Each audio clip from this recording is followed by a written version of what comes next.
سب سے پہلے آدم علیہ السلام کو دنیا میں بھیجا گیا۔ حضرت آدم علیہ السلام کو ابو البشر یعنی سب انسانوں کا باپ کہا جاتا ہے۔ دنیا میں جتنے بھی انسان شروع سے آخر تک آ چکے ہیں یا آئیں گے، سب حضرت آدم علیہ السلام کی ہی اولاد ہے، اسی لیے انہیں آدمی کہا جاتا ہے۔ جب اللہ تعالیٰ نے حضرت آدم علیہ السلام کی پیدائش کا ارادہ فرمایا اور فرشتوں سے عرض کیا کہ میں زمین میں اپنا خلیفہ بنانے والا ہوں، اس وقت زمین میں جنات رہتے تھے اور ابلیس کی بادشاہت تھی، لہٰذا آپ کے بارے میں کچھ بتانے سے پہلے شیطان ابلیس کا ذکر کرنا ضروری ہے، کیونکہ اس واقعے کا شیطان سے گہرا تعلق ہے۔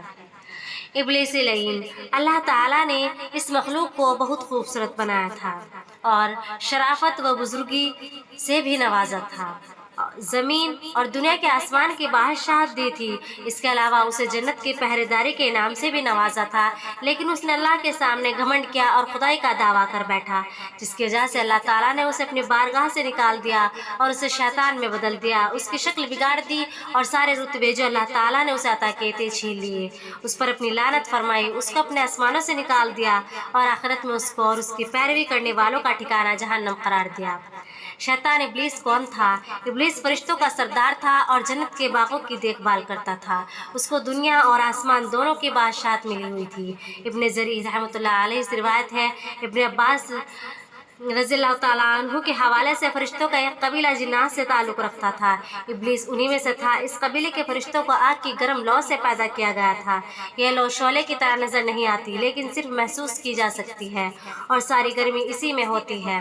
اس قبیلے کے علاوہ باقی سب فرشتوں کو نور سے پیدا فرمایا تھا۔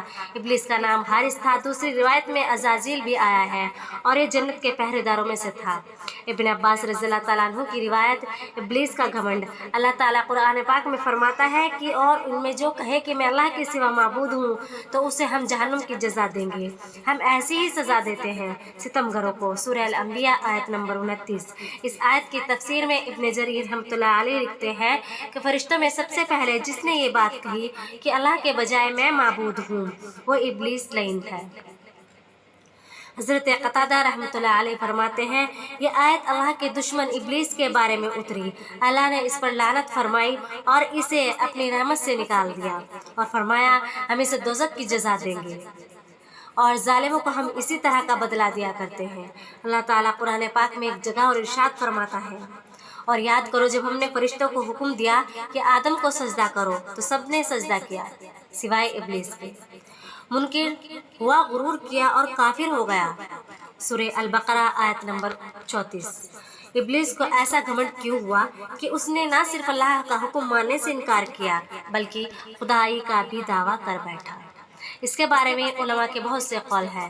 ابن عباس رضی اللہ تعالیٰ عنہ کے قول کے مطابق زمین پر انسانوں کی تخلیق سے پہلے جنات آباد تھے، ایک بار انہوں نے زمین پر فساد پھیلایا، ایک دوسرے کو قتل کیا اور خون بہایا۔ اللہ تعالیٰ نے ان کے فساد کو ختم کرنے کے لیے ابلیس کو فرشتوں کے ایک گروہ کے ساتھ بھیجا، یہ وہ ہی گروہ تھا جسے جن کہا جاتا ہے۔ ابلیس نے اور ان فرشتوں کی گروہ نے ان سے جنگ کی اور انہیں جزیروں اور دور دراز کے پہاڑوں میں دھکیل دیا، اس کارنامے سے اس میں غرور پیدا ہو گیا، اللہ اس کے غرور کو جان گیا لیکن فرشتے نہ جان سکے۔ ابن عباس رضی اللہ تعالیٰ عنہ کے دوسرے قول کے مطابق ابلیس آسمان، دنیا، زمین اور اس کے درمیان سب علاقے کا بادشاہ اور نظام چلانے والا تھا اور ساتھ ہی جنت کی حفاظت کا بھی ذمہ دار تھا۔ ابلیس اللہ تعالیٰ کی بہت عبادت کرتا تھا اور اس میں بہت زیادہ تکلیف اٹھاتا تھا، اس وجہ سے بہت خود پسندی کا شکار ہو گیا اور اپنے آپ کو بہت بڑا اور بہت اونچے مرتبے والا سمجھنے لگا اور آخرکار اس نے اللہ تعالیٰ کے سامنے بھی اپنے گھمنڈ کو ظاہر کر دیا۔ ابن مسعود رضی اللہ تعالیٰ عنہ، ابن عباس رضی اللہ تعالیٰ عنہ اور دوسرے صحابہ کرام کی روایتوں کے مطابق جب اللہ تعالیٰ اپنی عزیز ترین مخلوق کو بنانے کے بعد اپنی شان کے مطابق عرش پر رونق افروز ہوا تو ابلیس کو آسمان دنیا کی بادشاہت پر مقرر کیا۔ ابلیس کا تعلق فرشتوں کے اس گروہ سے تھا جنہیں جن کہا جاتا ہے، اس کا نام جن اس لیے رکھا گیا کہ وہ جنت کے پہرے دار اور حفاظت کرنے والے سے تھے۔ اس عزت افزائی سے ابلیس کے دل میں تکبر یعنی گھمنڈ پیدا ہو گیا، یہاں تک کہ اس نے یہ کہہ دیا کہ اللہ تعالیٰ نے جو کچھ مجھے عطا کیا ہے اور میری ذاتی عبادت اور ریاضت کا انعام اور پھل ہے، जब अल्लाह ताला ने आदम अलैहिस्सलाम को पैदा फरमाया तो फरिश्तों को हुक्म दिया कि आदम को सजदा करे। सब ने हुक्म की तामील की, लेकिन इब्लीस ने इनकार किया और अल्लाह ताला की नाफरमानी की। अल्लाह ताला तमाम भेद जानता है। इब्लीस से सवाल किया, तुझे किस चीज़ ने आदम को सजदा करने से रोका? उसने जवाब दिया, मैं आदम से बेहतर हूँ, तूने मुझे आग से और आदम को मिट्टी से पैदा किया। शैतान का जवाब तकब्बुर और जहालत वाला था। अल्लाह ताला इस पर गज़बनाक हुआ और रांदे दरगाह कर दिया, यानी अपनी रहमत से निकाल दिया और लानत का तोक उसकी गर्दन में डाल दिया। शैतान ने तौबा व इस्तग़फ़ार करने के बजाय अल्लाह ताला से खुली बगावत कर दी और क़यामत तक के लिए आदम अलैहिस्सलाम की नस्लों को बहकाने के लिए मोहलत मांग ली। अल्लाह पाक के इल्म और हिकमत का भी यही तकाजा था कि औलाद आदम की आजमाइश की जाए, लिहाजा उसकी दरख्वास्त मंजूर की गई। उसे लंबी उम्र अता की और साथ में वो सामान भी जो नस्ल आदम को गुमराह करने के लिए चाहिए थे। हज़रत आदम अलैहिस्सलाम की पैदाइश। अल्लाह हर काम पर कादिर है। वो चाहे तो पलक झपकते ही तमाम जहानों को पैदा कर सकता है, लेकिन इस दुनिया और इंसानों की तख्लीक उसने कई मरहलों स्टेज में की। जब अल्लाह ताला ने हज़रत आदम अलैहिस्सलाम को पैदा करना चाहा तो फरिश्तों से फरमाया कि बेशक मैं बनाने वाला हूँ ज़मीन में अपना नायाब। उन्होंने कहा, तू उसे नायाब बनाएगा जो वहाँ फसाद करे और खून बहाए, और हम तेरी हमद के साथ तेरी तस्बीह बयान करते हैं और तेरी पाकी बयान करते हैं।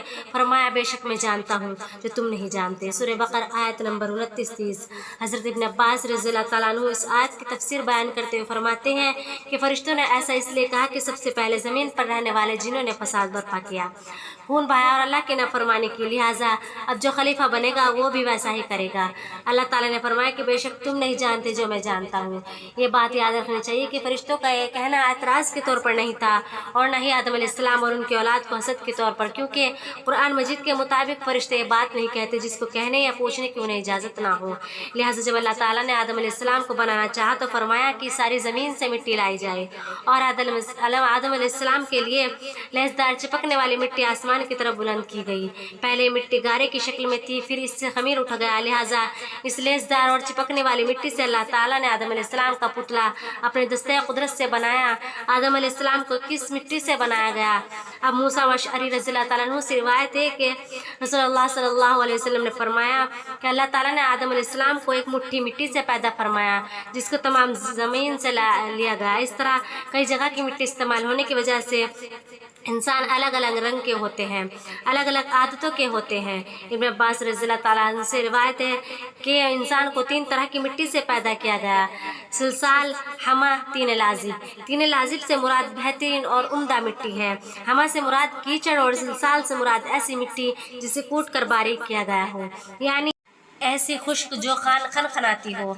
अल्लामा इब्ने कसीर लिखते हैं कि अल्लाह ताला ने फरिश्तों को मिट्टी लाने का हुक्म दिया। वे मिट्टी आसमानों की तरफ ले जाई गई और लेसदार मिट्टी 3 लाजिब से आदम अलैहिस्सलाम को बनाया गया, जो इससे पहले बदबूदार मिट्टी हमा की शक्ल में थी और इससे पहले वो खुश्क मिट्टी तुराब थी। जैसे कि कुरान मजीद में अल्लाह ताला फरमाता है कि हमने इंसान को सड़ी हुई मिट्टी के सूखे गारे से बनाया।